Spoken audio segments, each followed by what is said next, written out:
Welcome, everybody, once again to another episode of Writers and Fighters, a podcast. I'm your host, AJ Ortega, and each and every week on this show, I provide you with an interview with somebody in the writing world or somebody in the fighting world. This is episode 37, and I got a fighter on. I got a former pro wrestler, Nate Jolly. He's a current bodybuilder now. This is round 2 with Nate Jolly. He was on episode 3, way back at the beginning of the podcast. And so it was really good catching up with him and seeing what he's been up to, his most recent bodybuilding events. We recap some of his wrestling career, but move on to the bodybuilding stuff mostly. So definitely stick around for that interview because it was a fun one and he has a bunch of good news to share with us. In the pro wrestling world, AEW had their All Out pay-per-view event last night. That's Sunday, September 5. And this is honestly the first complete AEW show that I've watched. Like, I don't super keep up with it. I am a fan, and I catch highlights and look at specific matches and keep up with the storylines from a distance through reading and whatnot. But I don't watch it regularly. So this is the first time I dropped my $50 and bought the pay-per-view, and it was great. It was solid. One of the best pay-per-views I've seen. But rather than recap the whole thing, which you can find everywhere else already in other wrestling podcasts or content creators, I just want to zero in on a few of my personal favorite parts of the show. A couple, only two. And so the runner-up to my favorite match, the second place as it were, was the CM Punk and Darby Allin match. And I know most people would pick this to be my favorite because I'm a big CM Punk fan, but it was actually my second favorite. CM Punk makes his entrance to a really big pop. All the white t-shirts in the crowd are those new CM Punk shirts, and it was like half the crowd, it seemed like, almost half, something like that. And of course, it's Chicago. This is the big comeback. It's been announced, and so that was to be expected. But Punk also had new ring gear, which was kind of not to be expected. But then I thought about it, and I heard in an interview or two where he was kind of joking about whether his legs are too skinny for his wrestling trunks. And I think maybe that's why he now wears long tights. And they have the 4 stars on the outside of each leg rather than across the butt on the trunks. And so now he's wearing long pants, long tights. And he looks good, but he's certainly not young. And so maybe I think, he has a new body, right? A different body, as it were. And so since this is a new CM Punk, I think this is a new look, and I kind of dig it. Even if it's kind of odd seeing it for the time being. You're just used to seeing him in his trunks. It'd be like, what if we saw John Cena wearing, again, long pants, long tights? It'd look weird. We're used to seeing him in jorts, or even early in his career, the little trunks. We're not used to seeing him in long pants. And so it was just a little thing that I thought was interesting to see. But it's a new version of CM Punk, so why not get new ring gear? Now is the time to pull the trigger on that, obviously. As far as the match itself was very well paced, and a lot of people will interpret that as being slow, I think. And I don't think that's a bad thing. I don't think, even if you do say it was a slow-paced match, I think with all the action on the pay-per-view, that you got to bring it down sometimes. And who better than a veteran like CM Punk, who can go for 30, 40 minutes. And CM Punk got chants and love from the crowd, and Darby Allin did too. CM Punk more so, but there were certainly Darby Allin fans there that wanted him to win. As much of a fan as I am of CM Punk, I kind of wanted Darby Allin to win and put that young guy over.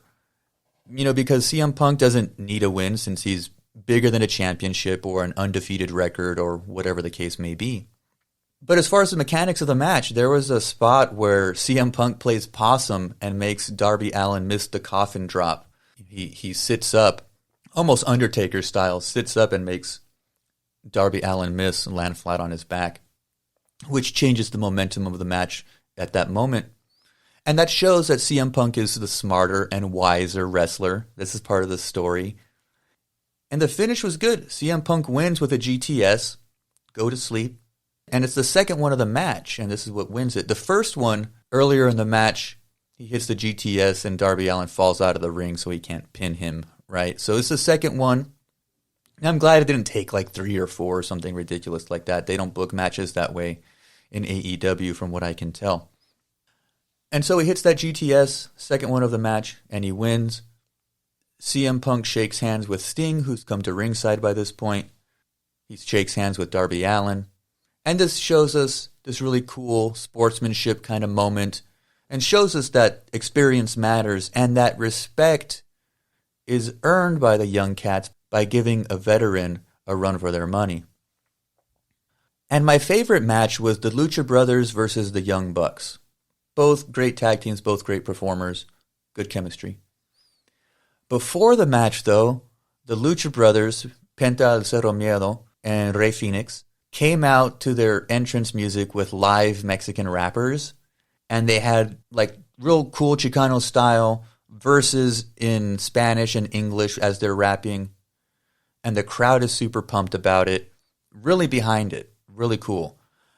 And Penta and Rey Fenix had on entrance gear that had Aztec imagery and indigenous style like headdresses, and it was just beautiful to me. Like, even the announcers sold it really well and praised it as one of their best entrances. I loved seeing the spectrum of Mexican identity there all at once. It was just a really cool entrance, and because the mask brings a certain culture with it, as we know. And so I thought it was just a really cool thing to see. And then as far as the match goes, the match itself was crazy. There were too many crazy high spots to mention, but there was one I really liked with a foreign object. And you know the bit where the bad guys use a pair of brass knuckles or a bat or a steel pipe, etc., and they use that on the good guys to gain some sort of advantage. Well, in this one, the foreign object was one Nike Air Jordan sneaker with thumbtacks on the bottom of it. Like, it reminded me of one of those like ice hiking boots with spikes, right? But it was like more bootleg and more fashionable. And this is used to kick Penta in the head, and he's gushing blood from under his mask, which is ripped already, and his face is painted under his mask white, but it's now all bloody too, and it was just this really visceral image. And best of all, the Luchadors come back from this to win the match and the tag team titles. I think they were pressed for time because Penta was celebrating with his family, and they were ushering him to like finish up and get up the ramp, like kind of like hurry up and let's wrap it up and get out of here. And so I think they were just pressed for time and wanted to get the right camera shot and all that good stuff. But all in all, it was a great storyline that finally got the payoff, and the bad guys lose, right? And the wrestling was innovative and exciting, and they have, again, really good chemistry between those two tag teams. And the Mexicans won. And that's always good in my book. All right, y'all. Speaking of wrestling stuff, it's time to talk to a former wrestler, Nate Jolly, who is a current NPC bodybuilder and a friend of mine. So listen up and enjoy. And I am sitting here with Nate Jolly, calling in from Texas. You in Ingleside, right? I was born in Ingleside. Then I moved to Portland about 2 years ago. So it's just a smaller town right outside of Ingleside, which is I only moved like 20 minutes away. So right. I didn't get out of my hometown, but only by 20 minutes. Cool. Yeah, so that's still all the, that Corpus area and whatnot. And so, yeah. The bridge, the Harbor Bridge is literally like about 2 minutes from my place. Like I literally can just leave, take a right turn, and literally I'm on my way to the bridge. So Corpus is like a lot closer than Ingleside is. So I always tell people I'm from Corpus because people really don't know what Portland is. Sure. And if you tell them you're from Portland, they think you're from Oregon or something like that. Right. Portland, Texas. Yeah. And so tell the audience a little bit about who you are. I am, man.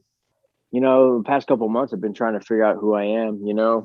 I kind of really just see myself as just trying my best to be an inspiration to the people around me, to the people that look up to me. I've came across various people in my life who have just been inspired by me and some of the things I've done, whether it been, in my professional wrestling career or in bodybuilding. And so people take a liking to that, and they just think it's cool and see the things that I'm doing, and they're truly inspired by it. And the more I think about it, is like I don't really have a title of who I am at this point. Like I do these things like, I was a wrestler and I am bodybuilding, but I can't pertain to just being that one title anymore because the people around me are just inspired by the things that I've done. So I just really see myself as like a motivator and, of course, an entrepreneur, man. And really, if I were to just tell somebody who I was, I'm just a dude that's just trying to get other people to be inspired by the stuff that I'm doing currently. I think that's great that you're like almost a little hesitant to put a label to define yourself. And I think that's a smart move because, yeah, if we latch on to something and that becomes your identity, it's like, well, that's not really healthy, And even if we have these things that we get into, like your wrestling stuff, your bodybuilding stuff, and so on, those things are parts of us, but not us as a whole. And I think that's again, a really smart way to approach that.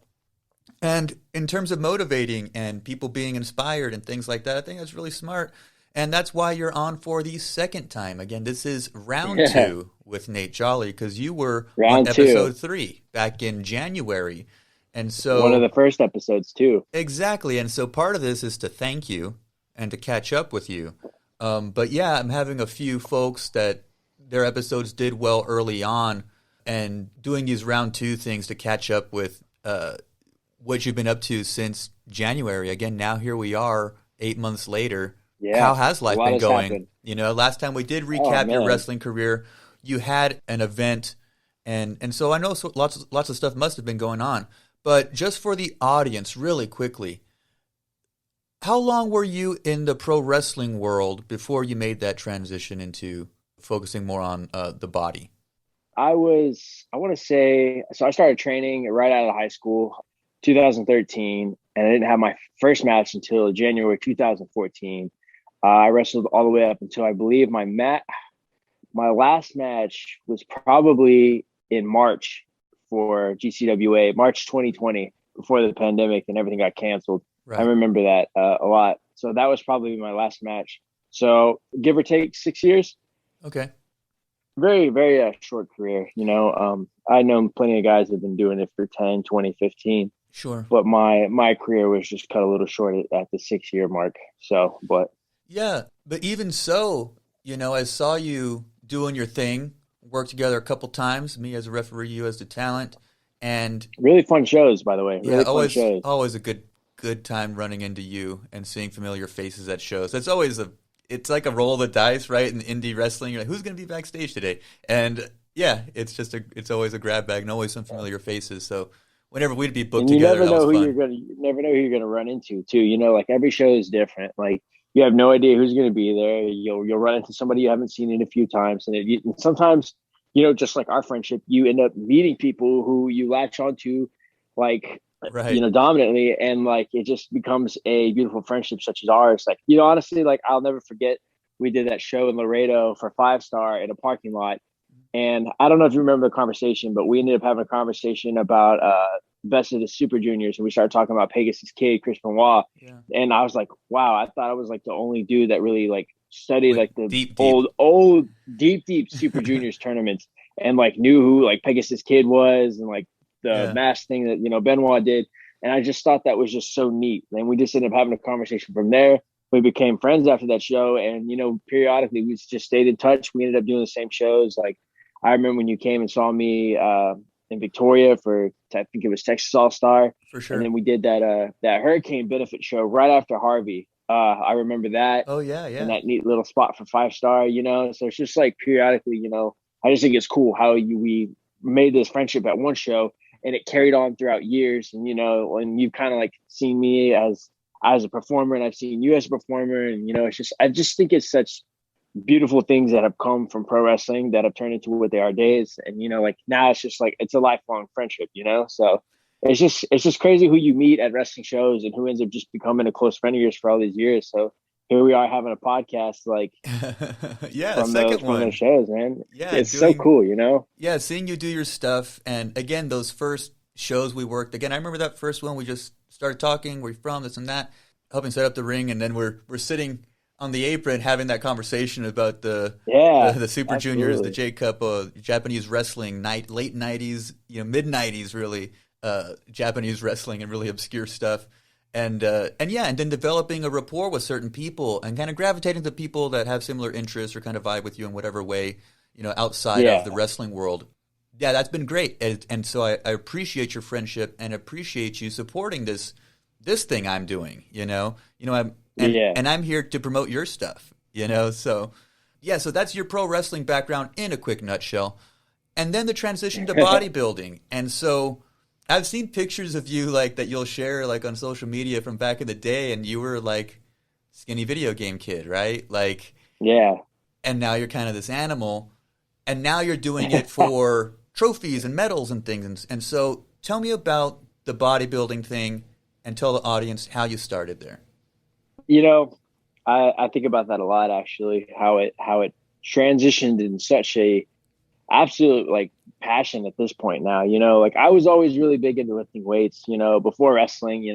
I would go to the weight room after school every day because I would simply just like I knew that, hey, if I'm gonna be a professional wrestler one day, I need to get in some shape. So I started like going after school every day and just lifting weights and trying to get into like, bodybuilding and nutrition and picking up the little things that I knew from the people that worked out there as well. And I did that all because of wrestling. And, like I caught that iron bug and I just loved lifting weights. And I just was always in the gym throughout my whole career. I was always just about gym and lifting weights and, getting jacked and stuff and trying to eat decently. And it wasn't until last year where I thought like, wrestling's out of the picture. What better time than I can actually like, I've always talked about, it's always been in my head, like, hey, what if I step on stage and compete, and I would always like blow it off and just say, oh, I couldn't get that lean. I couldn't get that shredded. I don't want to do cardio like that. I don't want to eat like that. And I figured, well, hey, this pandemic canceled all my shows and definitely canceled my career, as I tell people. And I was like, you know what, why not just give it a shot? I got nothing else to do. Like those are times where you really just had to find something to do to kill the time. And I, getting ready for my first show was it. And, I did the whole process. I did the whole prep, it was pretty brutal. It got really tough sometimes. There was a lot of times I was asking myself, like, why am I doing this to myself? Like just some days I would just be so exhausted. Body suffering. We're talking literally suffering on like 50 grams of carbs a day, literally 2 hours of cardio. And I would ask myself, like, why am I doing this to myself? What am I getting out of this? And then finally, like, the day of the show, it happened and competed my first show. I did really well. I took first in my classic physique novice class and then third in true novice, I believe. And I just remember like that day, and I'll honestly never forget it, but I had literally felt so accomplished. Like I had this, it was the craziest high you could ever believe, Nice. like, and this high just like carried on throughout the entire day. Like I would just look back and I would just be so satisfied with what I did and what I accomplished and, being like, oh my God, I did that. I did well the first time. And it's just like, after that, I was absolutely hooked. And I just like told myself, like, this is what I want to do. I think this is what I was meant to do because I compare it all the time to wrestling and bodybuilding. And Sure. it's crazy to say, but the passion that I have for bodybuilding is just so much more extravagant, like Right. there's just like, I feed into it so well. I'm so confident with it, Mhm. and, I compare it to wrestling all the time, like there's been so many times I have just been like clouded with self-doubt in wrestling and points where I just felt very not confident at all, very insecure, Okay. and with bodybuilding, like that feeling just doesn't exist. And it's just like, I'm just like, dude, I got this shit on lock. Like Very this is what I cool. meant to do, so I know you've seen my Instagram videos and stuff of me like training and stuff. And, Right. just the confidence and intensity that I bring to the gym is like, I have never brought anywhere else, So it's just like with that, just like, that's the one thing I have like a full head of steam and just like, I'm just ready to go as far as I possibly can. That's great. I like that you make that comparison of what am I getting intrinsically from inside, from wrestling versus the bodybuilding. And if the bodybuilding is nurturing that what you have in you, right? I hate to say your soul or something silly like that, but you know what I mean. Your heart's No, a better word. truly. Your heart, right? Yeah. That these things that are close to you're like, hey, that fulfills me. Like that feeling once I did win made all that, that suffering worth it. I do have a question comparing the body of you in peak mode bodybuilding to show, Mm-hmm. how does your body feel versus you in wrestling mode where you're not as shredded, but you're beefy when you're a wrestler? I've seen you, and Yeah, that serves a purpose to protect your body and your joints, your bones, right? And so how does your absolutely. body feel when you're beefy like that versus when you're shredded? Because I'll Like, never be either, so so I'm yeah, asking. I'm yeah. asking. Beefy, you know, I've gotten pretty beefy in my wrestling days, but I'm about to get like extremely beefy now because I'm in complete off season. So the way that feels is your joints feel great. You're very cushioned, your joints and everything Right. feels great. Problem with that is sleeping at night. It's heavier to sleep. It's a lot of weight. It's just Interesting. trouble sleeping sometimes. Sometimes it's hard. You get a little harder breathing and stuff like that. Right. There's not a whole lot of downsides of being big, except for, just like, you just always feel oversized, shirts start feeling smaller and stuff like that. There's just not a lot of bad things that come with it. But of course, at that point, you aren't going to look your absolute best. You're not going to be defined. You're not going to be shredded. You're always going to be like, oh man, I'm fat now. Like, you just Right. always will have that insecurities of thinking you're fat. But like, those are just the very like downsides of being beefy. And as far as like shredded, like peak condition, like getting ready to step on stage within like a few days, like everything hurts. Oh You shit. have no energy. Like the amount of like brain fog and confusion with just simple daily tasks. You're Wow. exhausted 24/7. Like literally something as doing the dishes sounds monumental, and you just like, Dude. but your cardio is amazing. You can go for days, you can go for hours, but like just the price of being that lean is I tell people it's not healthy. It's not a stage you want to be in for a long Long time. time, right. Yeah, because your body needs fat to survive, and when you start cutting down on carbohydrates and fats that your body needs to run off of, you put yourself in a pretty parasympathetic state. So it's just like Wow. it's an extreme. It takes a lot to be shredded. A lot of people think that, there's being lean and then there's being stage ready shredded. Being lean, Right. you don't really, you feel like an average normal adult. But when you're stage lean, you're down to single digit body fats. Like you're not going to feel your best. And that's how I rely on like caffeine and stuff just to get Oh through the boy. day. Large Wow. amounts of caffeine. So those are the differences. Wow. No, yeah. Again, I was curious about, again, how your body feels physically, but again, that brain fog from your body being pushed to this really incredible extreme, because all these folks that are pushing themselves to that just look amazing, right? And Yeah. so, how did your training go for your most recent event? Because in episode 3, back in January, you were prepping for something in the summer, I believe. And so you had an event. Tell me how that training went and then how the event went. So the training was by far a lot more intense this year. My first show, I don't want to say played it easy, but just didn't really, was just going by what my coach told me. And then this coming year, I knew exactly what I was doing. So my training, like I would wake up every day, I would do fasted cardio for about an hour to 45 minutes. Then I would come home and I would have a couple meals, and then I would go train later on around midday, about 2 p.m. And the thing I didn't do last year that I did this year was to consistently lift heavy weight throughout all of prep. A lot of people want you to like play it easy towards the end, like you're very in a fragile, state. You shouldn't lift heavy because you could easily tear something because you don't have that cushion to protect those joints. Right. But I lifted like heavy, like rep ranges of like 8 to 10, like throughout my whole prep. I remember being like 3 or 4 weeks out from the show, and I was like messing around with like 125s with incline dumbbell press, just because the thing I learned is when you lift heavy weights, that motivates your muscles to stay, because you lose muscle when you prep. So when you're using your body, you're doing too much of a high rep, stuff like that. You're kind of just burning off muscle at that point. But the lifting the heavy weights and the lower rep ranges of like 8 to 10, that's as low as I kept it. That's what kept the muscle on, and that's why I believe when I look back on my pictures from this year compared to last one, like I just retained so much size, and I really just came to the stage really full, not as conditioned as I wanted to be, but the size was, I felt I had hang on to, and I kept a lot of it. And then I would end up doing like post cardio for about 20 or 30 minutes. And so my training was just like, super basic, all the fundamentals that, truly like build your body, but just the intensity, And consistency, and just sure. the consistency, honestly, I tell people all the time, for 17 weeks, I did not miss a single cardio session. I did not miss a single training session. Wow. I honestly, I know this sounds crazy, but I didn't even miss a single meal, and I eat 6 times a day. I Jesus. didn't matter what was going on that day. It didn't matter what, if something came up, I like refused to miss a meal.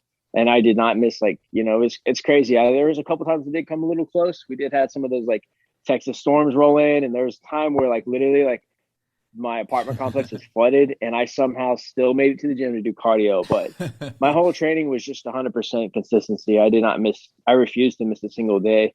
And like this time, like I didn't even miss a meal. And it's crazy to think back on that. Like literally like 17 weeks, I lived in a box. I Dude, that is didn't, some super dedication. Yeah. and that's another thing too, is like that was part of the training too, was living in a box. I did not go out. I didn't hang out with friends. I didn't even like, I feel bad for it. Now I'm using this part of my time to make up for that time, but Right. I didn't hang out with family. I didn't go, have family dinners or anything. I literally eat, worked my job, slept, and then train. I lived in this box for 3 months, and Wow. that was the biggest part of training. Actually, was not actually like lifting weights, because lifting weights is fun to me. Like that's Right. never a problem. It's everything that comes after that. Just in the box of temptation, when your friends would hit you up at 10, saying, "Hey, you want to go out and have a couple of drinks?" Like just being able to have the willpower to turn that down. And I didn't want to go out with my friends too, because I know they would want to like go grab like Whataburger or something after that, and just I don't want to deal with the temptation. So basically, I lived in a box for 3 months, and that's the Yeah. whole part of training too. Yeah, that willpower thing. I do think that, again, the food thing, that you have to be so tight on your food and the volume of food you're eating, but then also like, God damn, that Whataburger does sound good, right? I can smell those Oh French yeah, fries. Like that would murder you. Like then, and then to feel weird guilt about it as you're training the next week, all that kind of stuff. Like that's again, that's true willpower to do that for that long. Yeah, 17 weeks is pretty intense, man. That's wow. And so, yeah. how did the event go? What were the results? So the results went for me. I went pretty well. I jumped into doing bodybuilding this year as opposed to just doing classic physique, and Okay, I figured like, hey, what year would it be different to be, just jump in and try something different. And the difference between like bodybuilding and classic physique is bodybuilding is the full on like, I don't want to say G string, but it's definitely like the sure, smaller pair of trunks, sure. The bikini style and that trunks, just, yeah, yeah, bikini style opposed to like the like black wrestling trunks that people sure. wear. So I did both of those, and I competed in middleweight, and I got first in my class. Wow. Just by default, because nobody else was competing in that weight class, so that was Okay, just like a win by default. sure. And like I have that medal like hang up on my wall, but I tell people the truth. Like there Of was nobody course. in my class, so Mhm. I just took a win by default. But the way I look at it, hey, is a win is a win. I showed up. I did my part. The thing is, I can't control how I place or who shows up. Like I had nothing to do with nobody showing up, so that was just a win for me. And then classic physique was the one I was a little bit disappointed in. I took seventh in my class, and I truly like I don't want to be that guy that's like bitter or whatever, but I believe I should have been in the top five. Just looking at the other competitors that were before me, I just believe that I was just, I hate to be that guy that blames the judges, but I just think the judges made a bad call. And I Right. just believe I should have been in the top five. And, but, Right. there's always next year. And again, like the thing with bodybuilding is it's subjective. I Sure. cannot change the end of results, and the judges are going to pick who the judges are going to pick. Right. And I was down for it a couple of days because I was just kind of disappointed in myself, because I just felt that I deserved a better placing than what I was given. But you know what? That's the name of the game, and that's just how the Yeah. story rolls. And only thing you can do is like, hey, you wake up the next day, get back on work. You can't change it. Nobody's gonna remember it.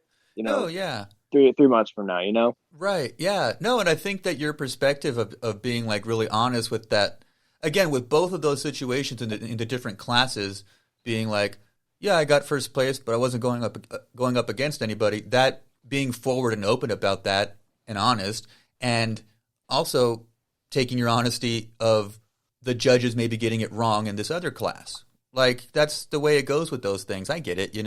Yeah. And you're more honest than me because again, there's my mom's house in some box somewhere in a closet. There's my martial arts trophies and medals, and I was like, I got some silver medals. I was like, that's second place. I was like, but there's only two in my class, and I won't tell people that. You know, like, this is the first time I said that publicly. But like, I was like, yeah, I got a silver medal in this division and in this martial arts tournament. It's like, yeah, there's only two people in your division, dude. Chill out.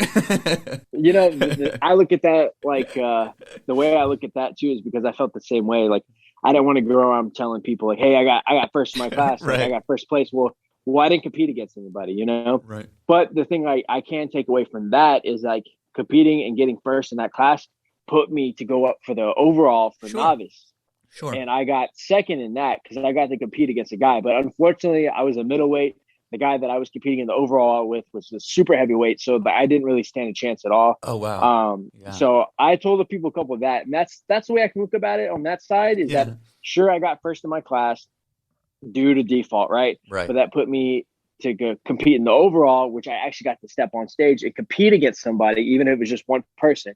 Because, you know, man, the thing is like with bodybuilding is not a lot of people do it. Classic physique and men's physique are the two popular divisions that everybody wants to do. I don't know why. So bodybuilding is just like a couple of guys at this point. So I was doing novice overall with one other guy. He's super heavyweight. He just completely outsized me. Sure. But there were a lot of people after the show. You know, this lady came up to me. I'll never forget. She goes, "You should have won that. You were so much more ripped and shredded than he was." And, you know, like, I just think that you just had the really conditioning and you should have won that. And I was just like, I appreciate that, man. But like, you know, bodybuilding is all about size. And that dude was just a fucking monster of a man. So, you know, I got pictures to show it. He completely outsized me. But that's one thing I can't take away from that is like, I eventually did get to compete against somebody and it was for the overall, you know, so second place in that, like, I'm happy with that, you know, so I ain't worried about that. No, yeah, that's super cool, man. No, cool, man. Yeah, and the more events you get in there, the more, you know, you're getting your name out there and reaching your goals and stuff, dude. That's awesome. And so success is happening over here in the bodybuilding world. You've moved on from your wrestling in-ring days. But what's your relationship to wrestling now? Like, are you still a fan? Do you still catch an indie show? Do you still watch on TV? So that's a funny story. I do periodically watch wrestling now. I used to not watch wrestling. I actually despised it at one point to the point where I just wouldn't. I wouldn't care. I avoided it at all costs. And now that I'm seeing all my friends get all these opportunities with AEW, I just can't help but just tune in and just watch it and be like, man, that's just so cool. Like literally every other day, I'm seeing one of my friends get announced to work for AEW Dark. Oh yeah, and that's just so cool. So I just like tuning in and watching that. And you know, like I watched a little bit of like old indie stuff just because that some of that stuff does still to this day inspire me, and that I enjoy like you know, watching it, you know. So that's basically how it is now. Like I like to keep up with what my friends are doing, and it's very motivating to me to see my friends doing so well in wrestling, you know, like seeing Moonshine and Chandler and all those guys, you know, get opportunities with AEW. It's just really badass, you know, like Isaiah James, Izzy James, like seeing all those guys, like my personal friends that, you know, like just see them get opportunities it's just great. So I just can't help but be happy for them and also be like, you know, be a fan and watch it. As far as funny story actually, as far as attending indie shows, I will probably never do that again. I did it this year. I decided to go check out a GCWA show. Just, you know, I just wanted to like just catch a show. I just want to sit back and be a fan for once, right? Sure. And once you're in the business and you're established and you've made a name for yourself, it'll never be the same. I could not walk in those doors without people thinking that I was going to jump back in the ring and make some giant comeback or, you know, hop in the ring. And then like, you know, a couple of the wrestlers during the show were like calling me out, like trying to get me, antagonizing me, trying to get me in the ring. And just like, God. I don't want to say it made me feel uncomfortable, but it definitely didn't make it very enjoyable. I just kind of did want to sit back and be myself and enjoy it. No, you're like, I'm literally just attending. Like, yeah, literally within like the first minute of the show, they announced that I was sitting in the crowd, and literally I had to stand up and be like, hey guys, Nate Jolly's in the building. Like, it's just something I just didn't want to do. So, you know, it was fun just, you know, seeing wrestling and sitting back, but like, I don't think I'd ever do that again just because I can't go from being established name to just going back and being a fan because everybody knows who I am and everybody expects me to like do something crazy, which I'm not. You know, I just wanted to sit back and enjoy the show. But as far as attending indie shows, I probably won't do that ever again. You know, That's funny, man. I'm a No, very humble individual. I don't like attention like that. You know. yeah, yeah. No, I could see again if you were just wanting to kick back, and yeah, that would interrupt your night and kind of derail it. Yeah. I do think that it's really cool that even if you don't watch every wrestling program super regularly like some diehard wrestling fans do, you're like, I'm going to watch the stuff that the people I'm connected to are doing so I can support that thing they're doing, you know? And because you've shared the ring and the locker room with a ton of people, now there are a lot of familiar faces up on the TV now, right?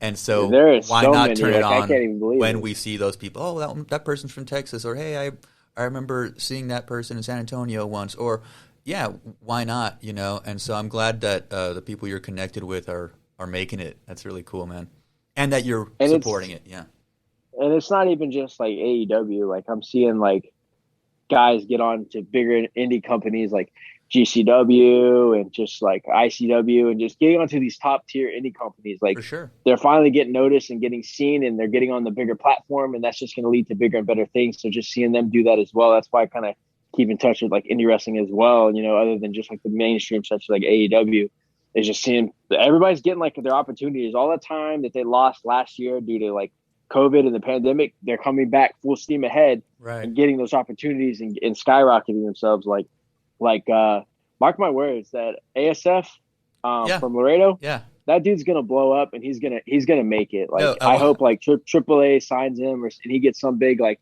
contract because that dude is just he He is has so it. talented. He has it. He is so crisp and some of the stuff that he does is absolutely crazy. Like I've been seeing I saw some clips from him at the GCW show that happened in like Houston, I believe, and just some of the stuff he does is just off the wall, like Yeah. He's incredible that cool. I've never seen before. And he's so young and he has such a full steam ahead of him too. So guys like him are going to blow up and take the wrestling world by storm. I mark my words, No, you remind me. especially him. You Yeah, know, he's on my short list of people to reach out to.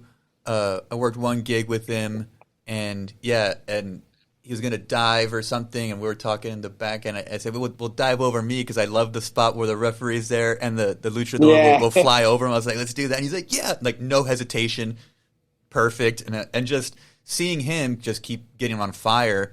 Yeah, I wanna support him because I think he's going places for sure, for sure. Oh, truthfully, honestly, and he's just such a nice, humble, down to Yeah, earth kid. You know, really really nice he's just kid, a good guy, really very nice. nice kid.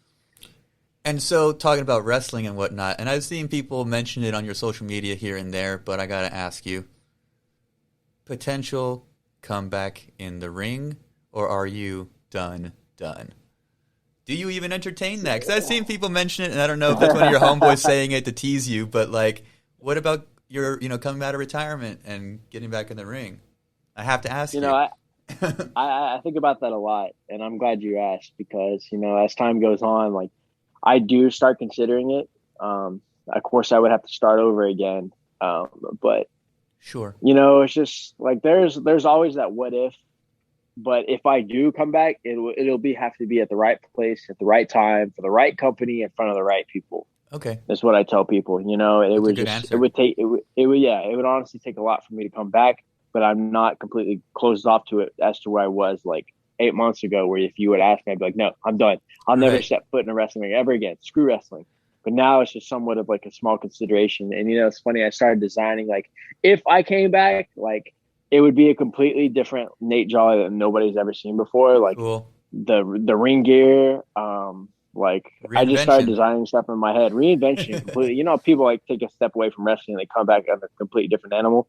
I would probably be the absolute same. I would like come back into like be something that people have never seen before, like you know. But it's always been a consideration too. But it's just like I think the state of wrestling is just better off without me. And it's not like I played like a giant, huge role in Texas wrestling. You know, I just really just saw myself as just a good hand or just a great talent, but I wasn't one of those mainstays or like one of the top names. You know, I do like to be humble about it. You know, I wasn't some amazing 5-star like must see guy. You know, I was just like, you know, I was a good like mid Carter, and you know, I just I see wrestling is doing pretty well without me, you know. So it's just like Okay. not something I like would want to jump back into. But I have considered it a couple of times. But Yeah, yeah. you know, No, yeah, yeah. I remember talking, in January, and it sounded like you were pretty closed off to it. Now it sounds like you're like, hey, maybe the door might be open, and so I like that, and you don't have to, yeah, and that you're allowed to change your mind, so, uh, yeah, absolutely. and so as far as like, the wrestling stuff that you accomplish and the bodybuilding stuff that you're accomplishing now, what can you say about the idea of being proud of what you've accomplished, but also making other people proud? Because it's every once in a while I'll see something, you post stuff about your old man, right? And you'll Yeah, be like, you posted something about the wrestling something, and you said, "Oh, I wish I could have done more to make my dad proud," or something, something like yeah. that. You said, and I have the same thing.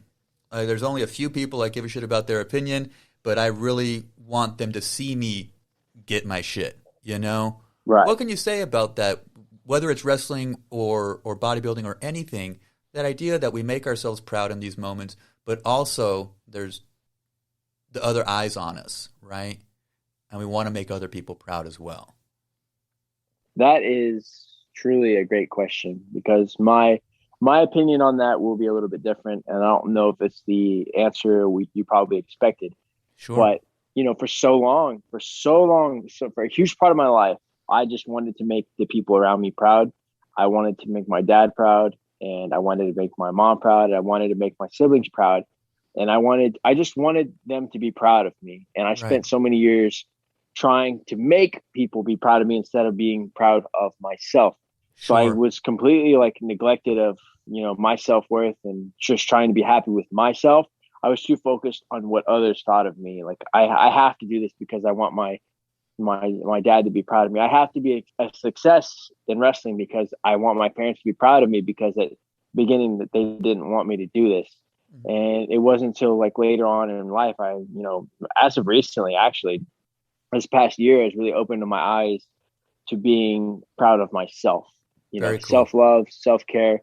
And this year I've truly learned to just be proud of myself, and be happy with it. And like, I'm not doing this for anybody else or anybody else's, I don't need people to be proud of me because I know at the end of the day, that they are. But the thing is like, I have to be proud of myself. I Sure. have to take care of myself. I have to be happy with what I'm doing. Like I can't be doing this because I want others to think highly of me or anything like that. Right. But I have to do this for me. And so it wasn't until this year I truly learn to love myself and learn to be proud of myself too. So that's basically my opinion on it. Is like if I were to tell somebody, is like don't spend so much of your energy trying to get other people to be proud of you. Learn to be proud of yourself. You need to be able to wake up every morning and look yourself in the mirror and say, I'm proud of that person. I'm proud of that person I see in the mirror, Right. Right. because the more energy you expend trying to get others to be proud of you is the less you're going to be proud of yourself, honestly, if that makes any sense. So No, that question right there is just kind of like completely flip-flopped. Of yeah, course you always want people to be proud of you, and you want to make your parents proud and your family proud, but at the end of the day that isn't the end all be all. It's you and right. your self-worth. No, yeah, I get it, man. I think that's a great answer. I think that's a great answer that, if and when those things happen, that cool, but don't dwell on it to where, again, that when you said like you were neglecting like yourself and your self-worth becomes damaged, right? When you're, not taking care of yourself that way. And that what a great lesson to learn in life that like, hey, you got to take care of yourself. That self-care stuff is the most important thing. I think that's Yeah. awesome.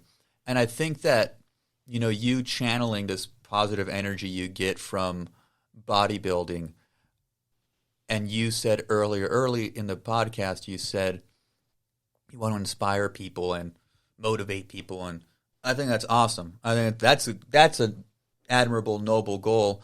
And I saw that you had posted up a video of you doing some like dumbbell presses. I forget which Yeah. technical kind, but then somebody had posted also on social media that they were doing the same press because you had inspired them to, and they were at 75 pounds and you were at 100, so they were going to get to you. And I was like, what a cool moment there that you share this thing of you working out and doing 100-pound, dumbbell presses, and somebody else is like, hey, I'm going to do that as well because I saw that. It's just a cool moment. I thought that was a fun interaction. You know, I was thinking about that yesterday, actually, and I just think that that is so badass to me. The fact that I posted something as simple as a video of me lifting weights on social media, and it literally inspired somebody else to the point where they recorded themselves and posted it on their social media, because not everybody is confident to post their gym stuff on social media because they're worried about, like, you know, critiques and stuff. But For sure. this guy, you know, my friend, was just so like motivated by it, and that he recorded himself and posted himself doing the same exact exercise.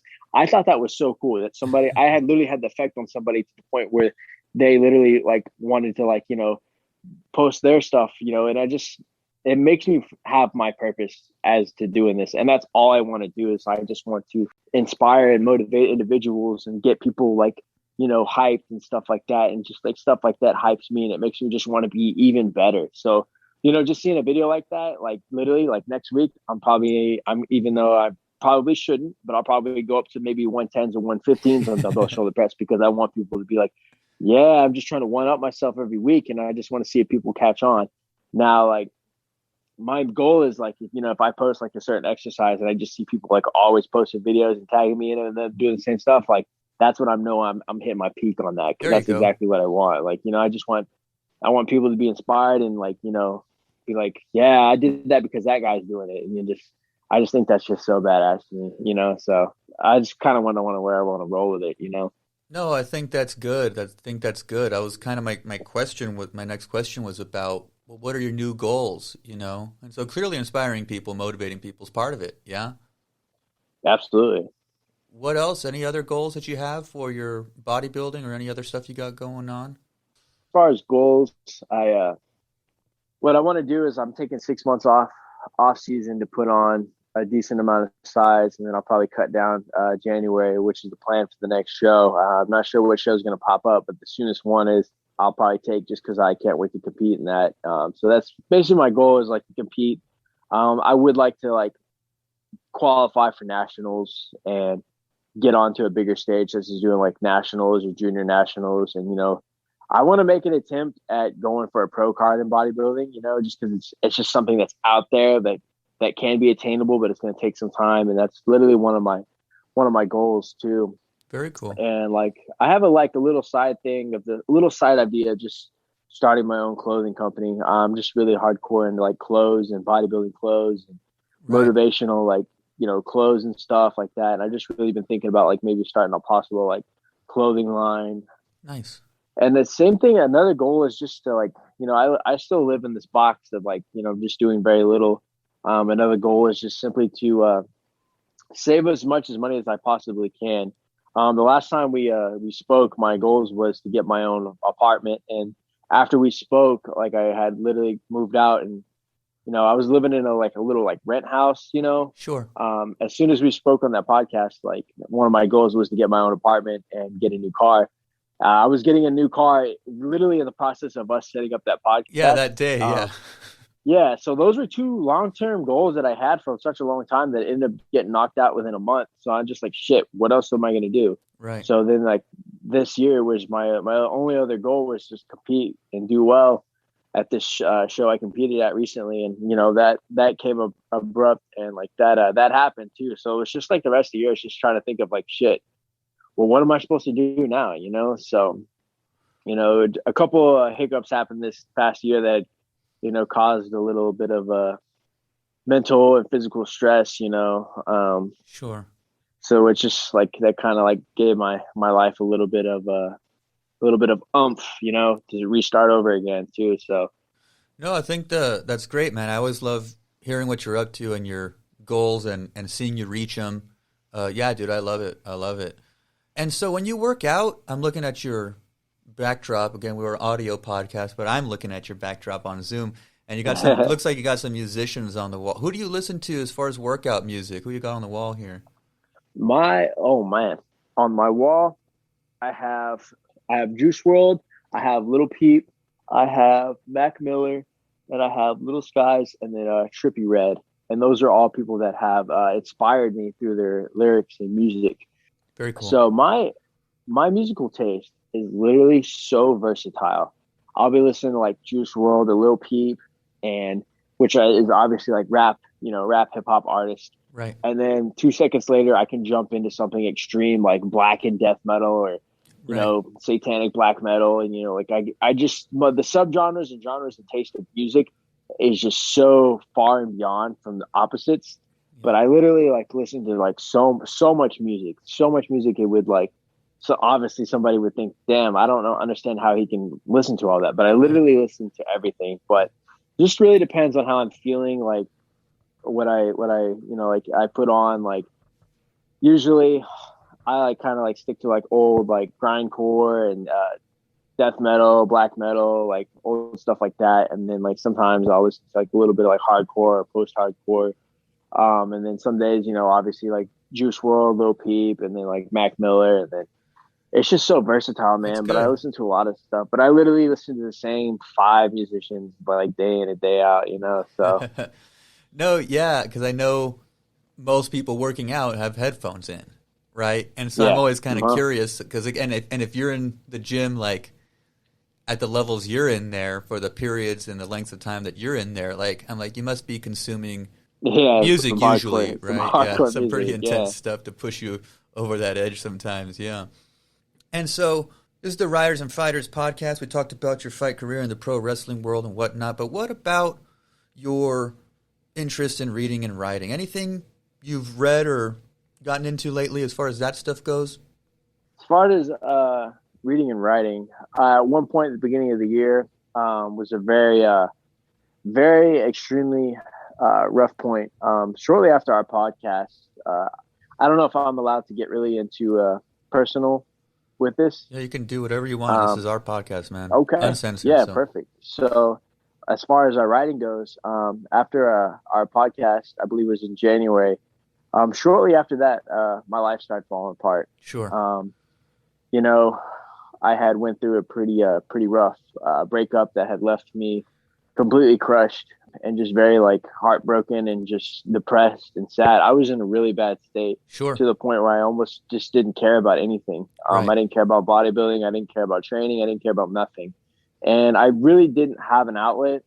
So I thought the only thing that would really help me get through this was opening like a journal and start like writing down my thoughts and my progress. And so I just started writing in a little entry every single day. Nice. For an entire month. And then I look back on it sometimes and I look back at the progress of where I started and how I got through that. Yeah. So like that would be as far as like my writing goes. Like I had a nice little journal full of like thoughts and, things and something I can look back on with like progress and stuff. But as far as reading goes, like I don't read much at all, man. Like I have a bunch of like old like Arnold books that I got from Half Price Books that are sitting on my shelf, that I haven't really got into, but I just can't ever find the time to read. But as far as writing goes, like I did have a journal of like personal thoughts and stuff like that. And just, just being able to have an outlet. And I actually, as far as writing goes, I haven't made it public yet just because I don't know exactly where I'm going to go with it yet. But I did create a new Instagram, which is going to detail and express myself, the stuff that I can't put on, or I haven't put on social media. Like I know you have me on there. Obviously, I'm always posting like lifting weights, something funny. Today I just posted something about eating banana bread that I bought at work. Yeah, today. I saw that video. Yeah.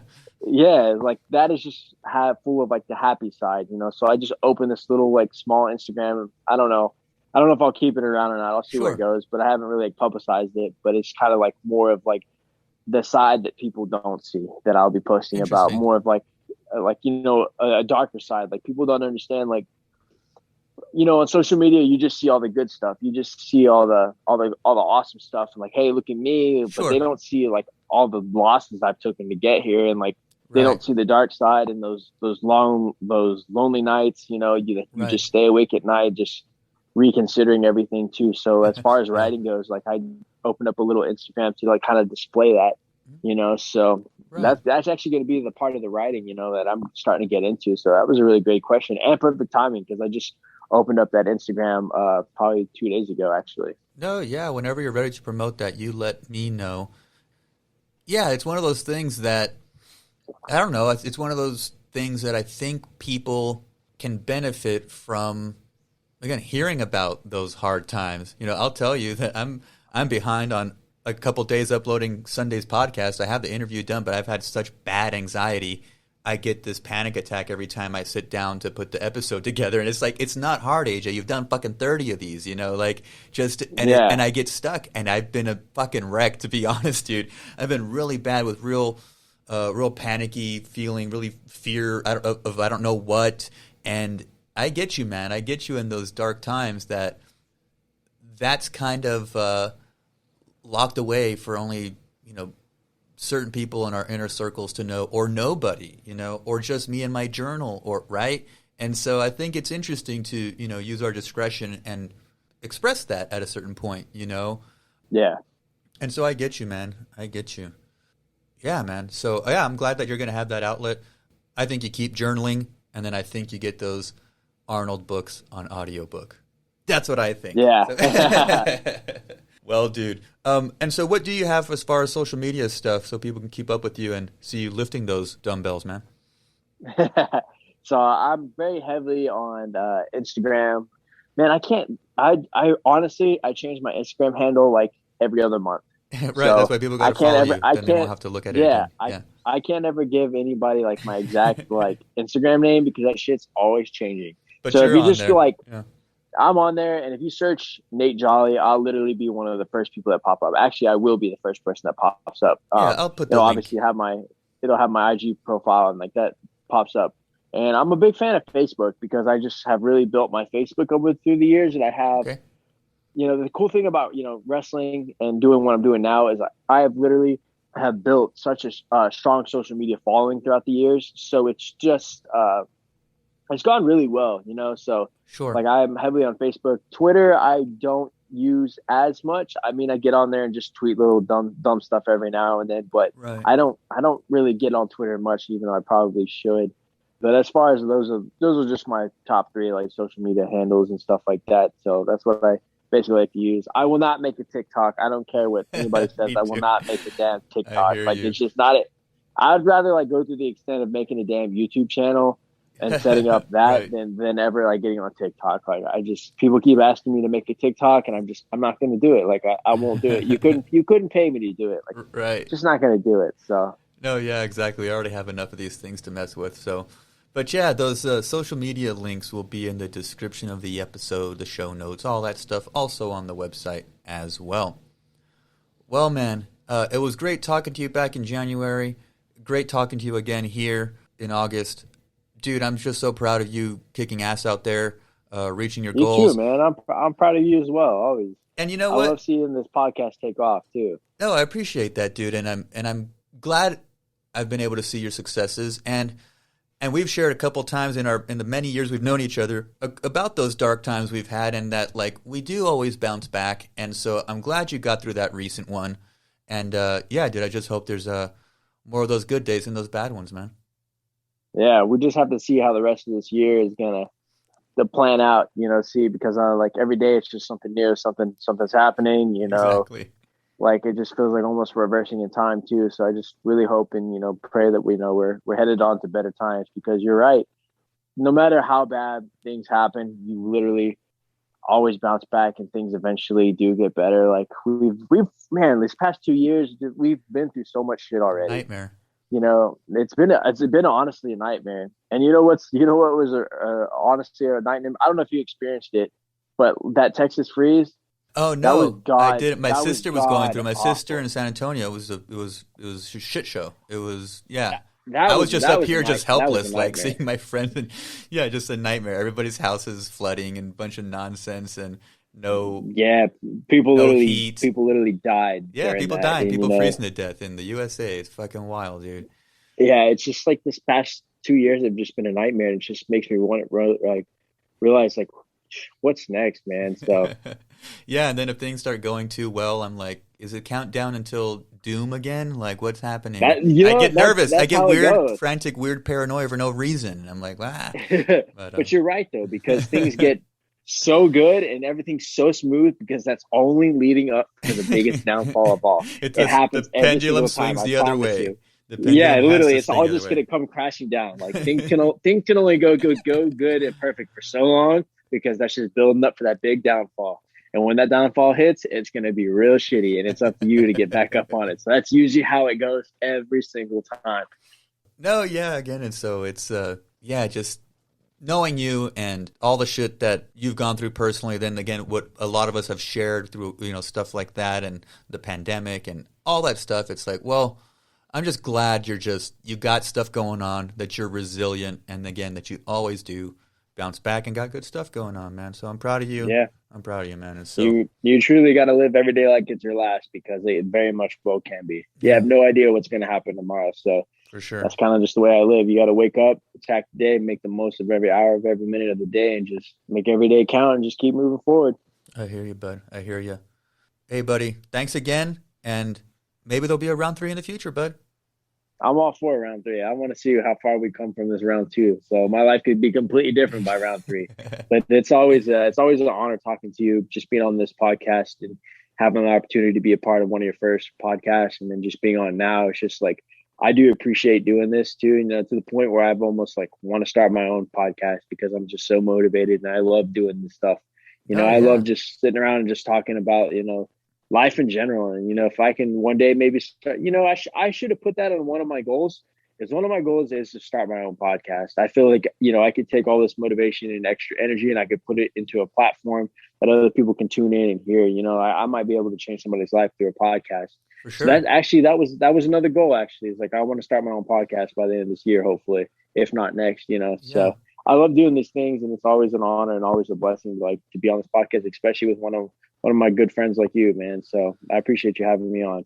No, yeah, and again, this episode is a thank you for starting me off strong back in episode 3, man. And so I'm like, who do I ask? I don't have any credentials whatsoever as a broadcaster. So I appreciate you doing me a solid back then. And so, and if you end up doing a podcast, I will promote it, bud. So yeah, thank you, man. Thank you. All right, bud. Take care. You too.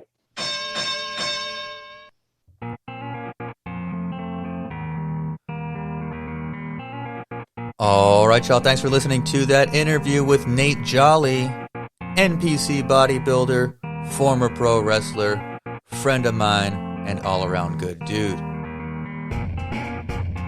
If you want to keep up with Nate, head over to Instagram at xNateJollyX. He's also on Twitter and Facebook. If you type in his name, Nate Jolly, look for the guy with big muscles. Click that link. It's going to be him.